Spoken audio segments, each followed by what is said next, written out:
Donc, nous allons créer maintenant un projet web dynamique. Donc, un projet web dynamique. Donc, pour créer un projet web dynamique, allez à sous File, New, Dynamic Web Project et créer un nouveau projet web dynamique. On va le nommer TP1J2E. Et puis, on va cocher Generate Web.xml Deployment Descriptor et cliquer sur Finish. Donc, on va faire les étapes suivantes. Donc, File, New, on va chercher Dynamic Web Project. On va le nommer TP1J2E.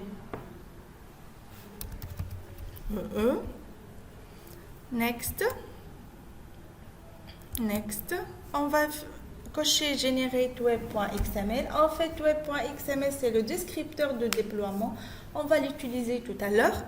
Donc, puis cliquer sur Finish. Et voilà, donc notre projet est bien configuré, bien créé. Il est constitué donc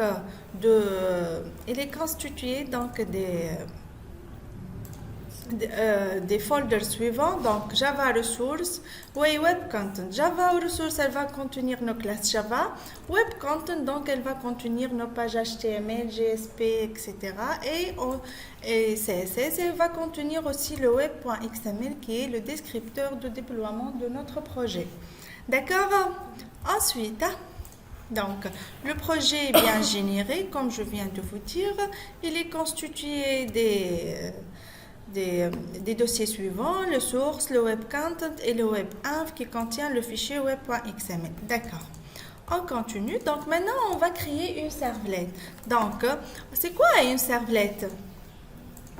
Une servlette est un composant web J2E qui permet de faire des traitements côté serveur suite à une requête HTTP et envoyer la réponse donc HTTP.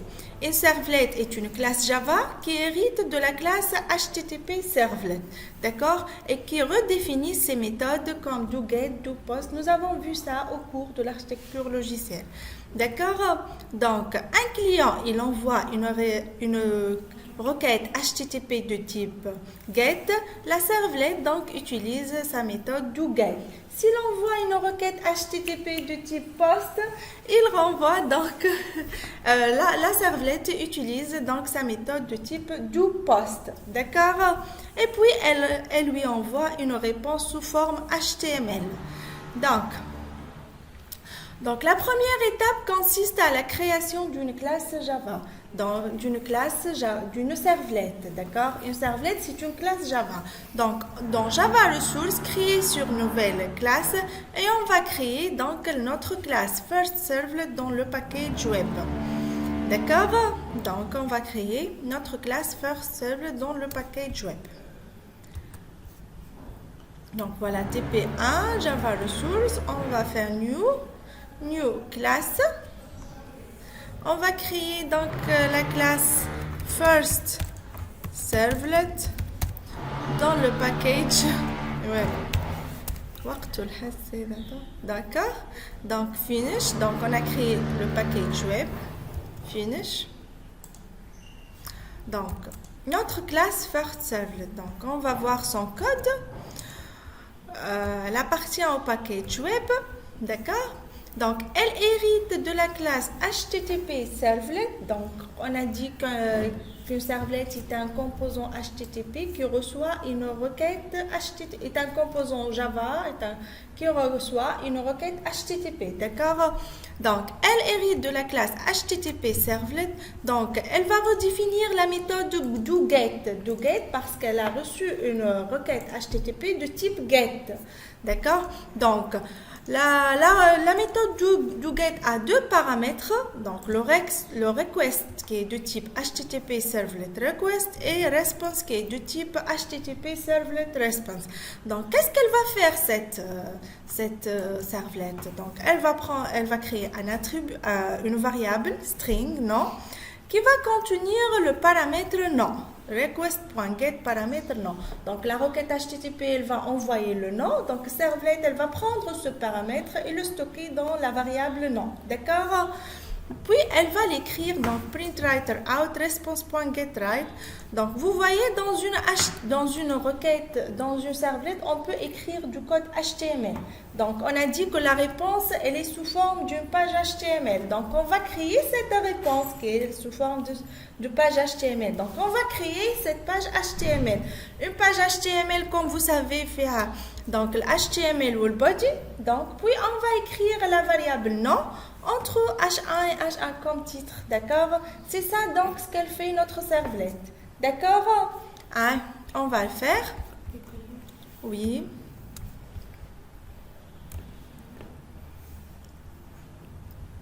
Voilà.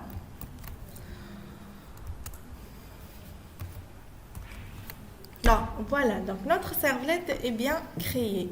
D'accord? Donc, vous voyez, elle va créer une page HTML, puisqu'il y a HTML, body, H1, d'accord? Donc ici, il manque, malgré qu'on peut le faire, donc, on va fermer la balise HTML. D'accord?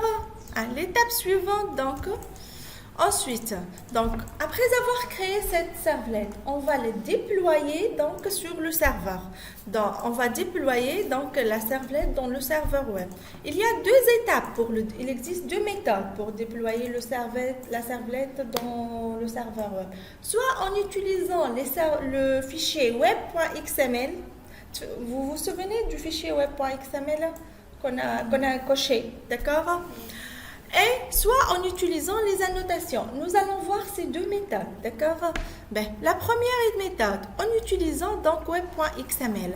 Donc, on va éditer le fichier web.xml. Donc, fichier web.xml, qu'est-ce qu'il contient? Donc, il est vide pour le moment. Donc, welcome file, index, etc. On va effacer donc ce welcome file list. Qu'est-ce qu'on va mettre donc dans le fichier web.xml? On va mettre ces éléments-là. On va faire donc le display name, c'est le TP1J2E qui est la balise de description de l'application. C'est la balise de description de l'application. On va faire donc cette requête, la requête servlet. Cette balise, la balise servlet. La balise servlet, donc qu'est-ce qu'elle contient? Elle contient le nom du serveur, donc le nom du servlet, on va l'appeler par exemple CS, d'accord? Et elle contient donc la classe du servlet. Où se trouve notre servlet? Dans le package web first servlet, d'accord? Puis, donc, ici, on a le servlet mapping. C'est l'URL du servlet. Comment on va appeler la servlet? Donc, tout d'abord, donc, dans l'URL mapping, on trouve le servlet name. Il doit être le même que le servlet name ici. D'accord? Et on trouve l'URL pattern, on va voir donc son rôle. Si on met /étoile, si on met donc, c'est l'URL associé à la servlet. Donc on va copier ce code.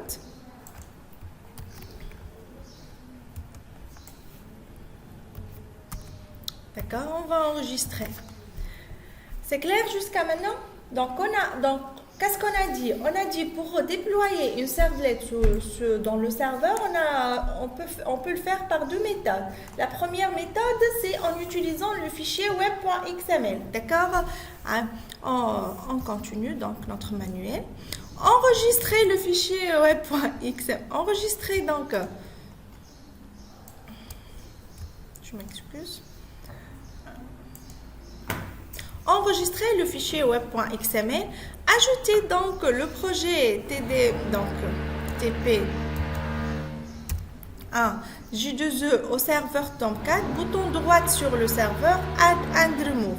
Donc après avoir donc configuré le fichier web.xml, on doit ajouter tout notre projet au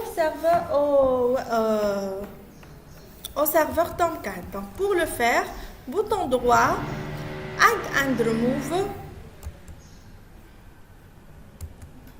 Add, Finish. D'accord?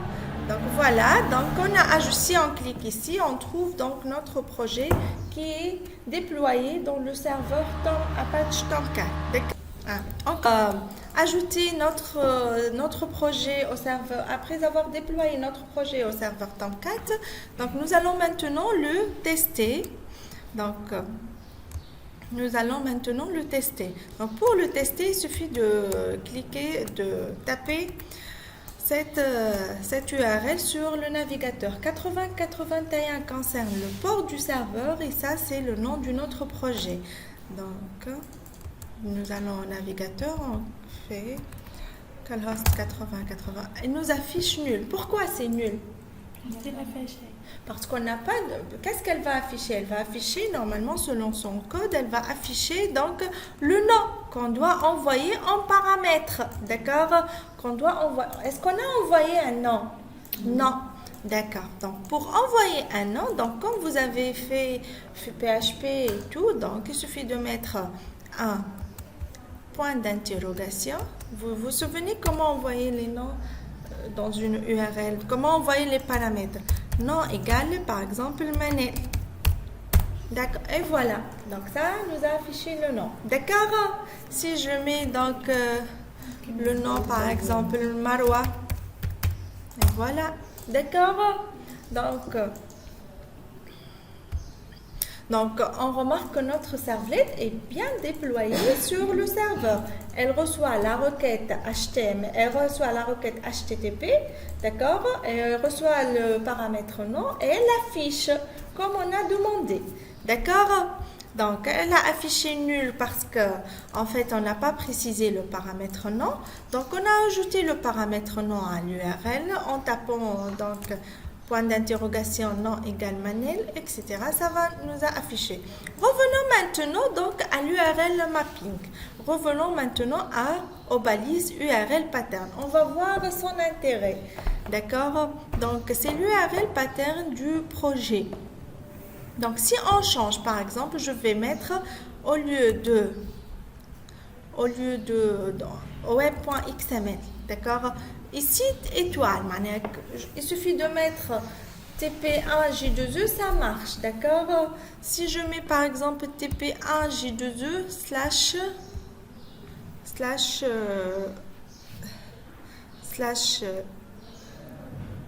T, par exemple, n'importe quoi, ça affiche toujours le même résultat.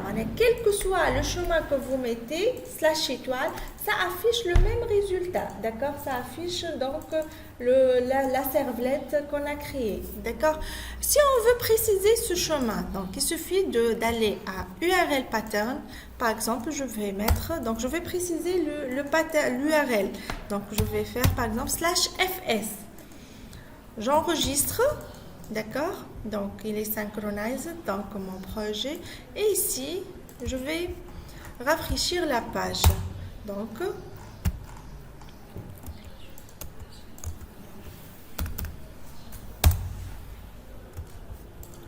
je vais redémarrer mon serveur. Restart. Puisque ça n'a pas marché. Donc, ok, donc voilà. Donc si je fais TP1J2E point d'interrogation nom égal Manel, il va m'afficher donc il y a un état HTTP 404 not found. Donc le projet, la page que vous demandez n'est pas trouvée, mais le projet il est déployé sur le serveur. Donc pourquoi? Parce que j'ai pas précisé l'URL, j'ai pas précisé donc la bonne URL qui est slash selon notre projet qui est slash fs, d'accord?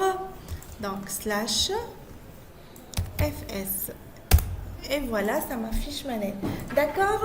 Donc, on a créé une servlette. Donc, dans cette première étape, nous avons créé une servlette. Nous avons, à l'aide du descripteur, nous avons utilisé le descripteur de déploiement web.xml et nous l'avons appelé à partir donc d'un navigateur en précisant le paramètre. D'accord? C'est donc notre première étape.